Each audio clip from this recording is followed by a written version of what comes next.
எனக்கு குறித்திருக்கிறதை அவர் நிறைவேற்றுவார். யார் தடுத்தாலும் அது கண்டிப்பாக நிற்கவே நிற்காது.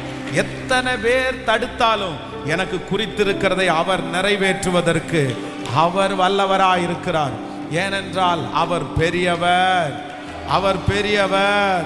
ஆமென். ஆகாய விண்மீனாய் அவர் ஜனம் பெருகும். நீங்களும் நானும் பெருகுவோம். ஆகாய விண்மீனாய் பெருகுவோம். அதை தடுப்பதற்கு ஒரு மனிதனாலும் முடியாது. ஒரு மனிதனுக்கும் அந்த சக்தியை கர்த்தர் தரமாட்டார். ஹல்லேலூயா. ஆகாய விண்மீனாய் அவர் ஜனம் பெருகும். ஆண்டவர் வாக்கு பலி. ஆகாய விண்மீனாய் அவர் ஜனம் பெருகும். ஆண்டவர் வாக்கு பலி.